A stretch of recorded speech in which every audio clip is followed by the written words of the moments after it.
ಎಲ್ಲ ವೀಕ್ಷಕರಿಗೂ ನಾಗು ಅಡುಗೆ ಮನೆಗೆ ಸ್ವಾಗತ.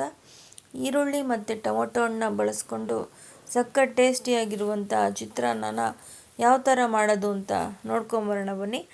ಈ ಚಿತ್ರಾನ್ನ ಮಾಡೋಕ್ಕೆ ನಾನು ಒಂದು ಬಾಣಲಿ ಇಟ್ಕೊಂಡಿದ್ದೀನಿ. ಈ ಬಾಣಲಿಗೆ 2 ಟೇಬಲ್ ಸ್ಪೂನು ಎಣ್ಣೆ ಹಾಕ್ಕೊಂಡಿದ್ದೀನಿ.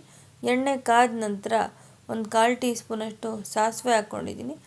ಸಾಸಿವೆ ಸಿಡಿದ ಮೇಲೆ ಒಂದು ಅರ್ಧ ಟೀ ಸ್ಪೂನಷ್ಟು ಕಡಲೆಬೇಳೆ ಹಾಕ್ಕೊಂಡಿದ್ದೀನಿ.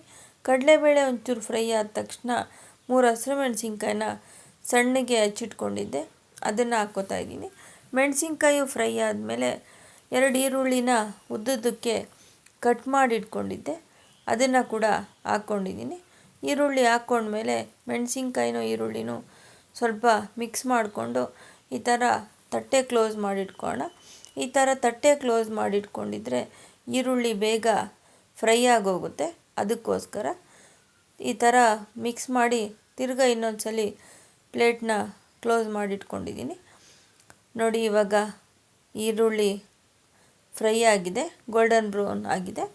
ಈ ಟೈಮಲ್ಲಿ ನಾವು ಇದಕ್ಕೆ ಈರುಳ್ಳಿ ಜೊತೆಗೆ ಒಂದು ಟೊಮೊಟೊ ಹಣ್ಣ ಸಣ್ಣಗೆ ಹಚ್ಚಿಟ್ಕೊಂಡಿದ್ದೆ, ಅದನ್ನು ಕೂಡ ಹಾಕ್ಕೋತಾ ಇದ್ದೀನಿ. ನೋಡಿ, ಒಂದೇ ಒಂದು ಟೊಮೊಟೊ ಹಾಕ್ಕೊಂಡಿದ್ದೀನಿ ನಾನು ಅಷ್ಟೇ. ಈ ಟೊಮೊಟೊ ಹಣ್ಣು ಹಾಕ್ಕೊಂಡ್ಮೇಲೆ ಇನ್ನೊಂದು ಸಲ ಈರುಳ್ಳಿ ಮತ್ತು ಟೊಮೊಟೊ ಹಣ್ಣನ್ನ ಮಿಕ್ಸ್ ಮಾಡಿಬಿಟ್ಟು ತಿರ್ಗಾ ಲಿಡ್ನ ಕ್ಲೋಸ್ ಮಾಡ್ಕೊಳ್ಳೋಣ.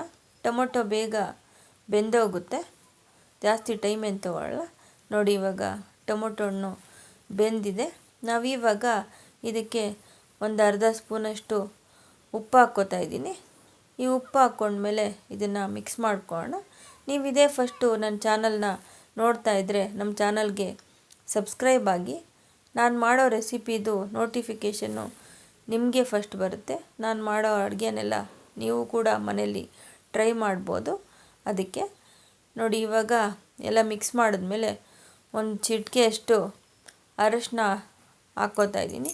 ಇದರಿಂದ ಕಲರು ತುಂಬ ಚೆನ್ನಾಗಿರುತ್ತೆ ಚಿತ್ರಾನ್ನಕ್ಕೆ, ಹಳದಿ ಕಲರು. ಈ ಅರಶಿನನೂ ಹಾಕ್ಕೊಂಡ್ಮೇಲೆ ಒಲೆನ ಆಫ್ ಮಾಡಿಬಿಟ್ಟು ಇದಕ್ಕೆ ಗಾರ್ನಿಷಿಂಗಿಗೆ ಒಂದು ಸ್ವಲ್ಪ ಕೊತ್ತಂಬರಿ ಸೊಪ್ಪನ್ನ ಕಟ್ ಮಾಡಿ ಹಾಕ್ಕೋತಾ ಇದ್ದೀನಿ. ನೀವು ಇದನ್ನು ಮಕ್ಕಳಿಗೆ ಲಂಚ್ ಬಾಕ್ಸ್ಗೆ ಎಲ್ಲ ಕೊಟ್ಟು ಕಳಿಸ್ಬೋದು. ಈರುಳ್ಳಿ ಟೊಮೊಟೊ ಹಣ್ಣು ಸಾಮಾನ್ಯ ಮನೆಗಳಲ್ಲಿ ಇದ್ದೇ ಇರುತ್ತೆ, ತುಂಬ ಚೆನ್ನಾಗಿರುತ್ತೆ. ನೀವು ಒಂದ್ಸಲಿ ಈ ರೆಸಿಪಿನ ಟ್ರೈ ಮಾಡಿ, ಹೇಗೆ ಬಂತು ಅಂತ ನನಗೆ ಕಮೆಂಟ್ ಮಾಡಿ ತಿಳಿಸಿ. ನೋಡಿ, ಇವಾಗ ನಾನು ಅನ್ನ ಮಾಡಿಟ್ಕೊಂಡು ಅನ್ನನ ಆರಕ್ಕಿಟ್ಕೊಂಡಿದ್ದೆ. ಈ ಅನ್ನನ ಹಾಕ್ಕೊಂಡು ಇದನ್ನು ಮಿಕ್ಸ್ ಮಾಡ್ಕೋತಾ ಇದ್ದೀನಿ. ನೋಡಿ, ಎಷ್ಟು ಚೆನ್ನಾಗಿ, ಎಷ್ಟು ಕಲರ್ಫುಲ್ಲಾಗಿ ಬಂದಿದೆ. ನೀವು ಇದನ್ನು ಟ್ರೈ ಮಾಡಿ, ಹೇಗೆ ಬಂತು, ಮನೆಯವರೆಲ್ಲ ಏನು ಹೇಳಿದ್ರು ಅಂತ ನನಗೆ ಕಮೆಂಟ್ ಮಾಡಿ ತಿಳಿಸಿ. ಲೈಕ್ ಮಾಡಿ, ಶೇರ್ ಮಾಡಿ, ಕಮೆಂಟ್ ಮಾಡಿ. ಧನ್ಯವಾದಗಳು.